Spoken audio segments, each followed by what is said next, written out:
Morning, Kris. Good morning. When you look at the last couple of games, you see Zach Hyman scores 50th marker and the entire team celebrates. And then you have Corey Perry and Darnell Nurse engaging in fights, backing each other up. Like, what kind of message does that send to you as a coaching staff in terms of how tight-knit this group is? As a coach, you always want to see your team, get along, but work together. And most importantly is just celebrate the accomplishments. And when somebody's playing well, others are feeling happy for them. And when somebody's playing poorly or is down, something's going wrong, that they're going to pick them up. And, those things that happened this last week on the road trips, whether it's fights and guys congratulating each other on a huge accomplishment with Zach's goal, whatever it is. But I think it's evident that they are very a close-knit team. They'll do anything for each other, and which is important because when you're heading into playoffs, it's a stressful time, and it takes away from the stress when you've had a team that's in it together. Both goaltenders have been good for an extended time here. Just focusing in on Stuart Skinner, I know Calvin Pickett's been equally. When Stuart Skinner's in between the pipes and a goal is let in, he still seems so calm, cool, and collected. What kind of an impact does that have from the crease outward on your team in game? Well, whether it's forwards, defenseman, or goalie, and it's more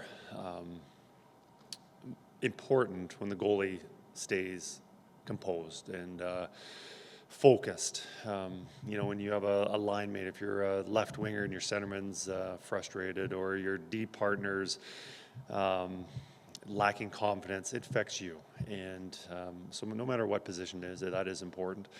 But most important is your goaltender. And whether it's a bad goal, and I can't recall too many of those our goaltenders have let in, but whether it's a goal or a bad goal or whatever happens, they're composed, they're ready to make a big save after that, and that just fuels confidence in the rest of the team. So Leon Draisaitl just told us that he dies a little bit inside every time he has to get the puck to center and dump it in to the corner. When you're coaching a team like yours and you're going up against that 1-3-1, we all know the only solution here to beat it. What are the challenges as a coach to get that through to your players? I think we've done a pretty good job against LA when we've played teams that do this 1-3-1, and LA's one of them, New York's another, Toronto does it. There's a handful of teams that do it, not very many, but I think we've been pretty committed and to doing the right play. And there's a few players that can pick their way through a maze of bodies, a maze of checkers. We've got a couple of them on our team, but overall, you have to pick your spots when to do it. And if you want to stick handle through it, whether it's their formation, what LA does is a 1-3-1, or another team's 1-2-2, when there's bodies above and that many, then it just causes a lot of troubles. And we just have to make the right play. So I do not want to be a dump and chase team every single time, but if we're in a position where we're forcing it, then we're going to get into trouble. Right. So do you see, I won't ask you to predict your playoff opponent, but just looking at the standings, there's every opportunity. It might be the Kings again for this organization, first time for you. Does a game this close to the playoffs give you a little dress rehearsal? Does this become a little bit of an audition of how to handle it? I think so. I think the other ones go back in the season playing LA. We've had little dress rehearsals. As you get closer to the playoffs, it's more meaningful. So every game, I think, is a dress rehearsal. And this one, there is a likelihood that we are playing them in the first round. But I don't think we've really thought about that. You look at the standings, and of course, it's logic that might happen.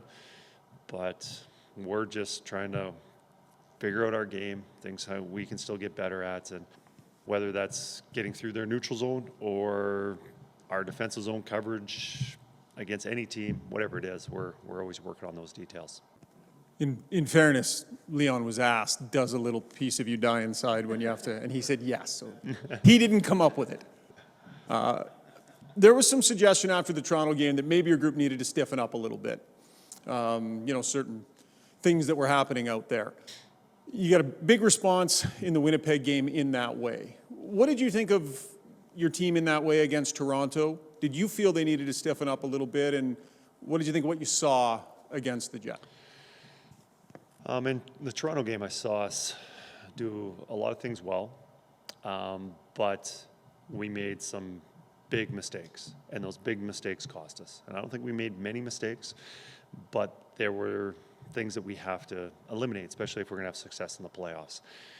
And those mistakes, whether that's protect the middle of the ice or not getting a puck in deep or stuff like that, for 60 minutes, we have to do that as much as possible. And overall in the Winnipeg game, I didn't like our start. The one game on the road trip I didn't like was our start, but we stuck with it. And, I think we played, our last two times we played in Winnipeg, we played a very mature, solid game. And those are the type of games that we need to play on a regular basis for us to have success. I'll maybe be a little bit more specific. I mean more along the lines of team toughness, standing up for one another, those sorts of things. There was some thought after the Toronto game that there was a little too much pushing and not enough pushing back in some ways. Do you agree with that? Would you have liked to have seen more? And did you like what you saw in that way against Winnipeg? Well, it's nice seeing the guys stick up for themselves and having that competitiveness, especially in the regular season. And, moving forward to the playoffs, you have to have that competitiveness. You have to be finishing your checks. You have to be 100% committed to winning a puck battle. And often when there is that competitiveness, that sometimes fights will occur because of it. Now, looking forward to the playoffs, the NHL playoffs is something new for me, but the fighting is almost eliminated time playoff happens. But I guess, to answer your question, I guess the competitiveness that we had in the Winnipeg game was a lot higher than it was in the Toronto game.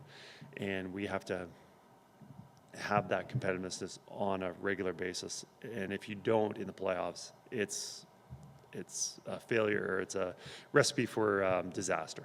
And we need to play with that urgency, that competitiveness like we did for most of the game against Winnipeg. Coach, you've had Hannah and Reed for a couple of weeks, 8-10 games, I guess. Are you comfortable as to where you see him fitting in come playoff time, league, center, wherever? No, I think that'll be changing, not a daily basis, but from time to time. And whether he's our second line left winger, third line centerman, I think a lot of it has to do with what our opponent is. Who our opponent is, if we have more of a checking line, or if we're on the road and the team is matching against our lines, there'll be some flexibility with Adam in those situations. And also, right now we're pretty healthy. So we haven't had to change up our lineup a lot, but there's going to be times where we're missing somebody, and that'll affect what we do with the lineup too. So, to answer your question, he's most likely our second line left winger or our third line centerman, depending on what we need that day. Kris, just going back to Stuart Skinner, I want to ask you, how much did you know about him coming in here, and what is the thing that's kind of maybe most impressed you most about his plan, his demeanor, and just the way he kind of carries himself since you got to know him? Yeah, no, I didn't know him at all. All I knew was he had a remarkable rookie season, especially the second half of the year, where he was relied on heavily and played extremely well. And now, as I've got to know him, a very easygoing person and player. Nothing really phases him. Nothing gets him too rattled up or gets him unfocused. And it's tough being in the NHL as a player, and let alone a goalie, with everything that's going on. And he's been able to stay composed, top of his game for the most part. And yeah, it's been nice to have on as part of our group.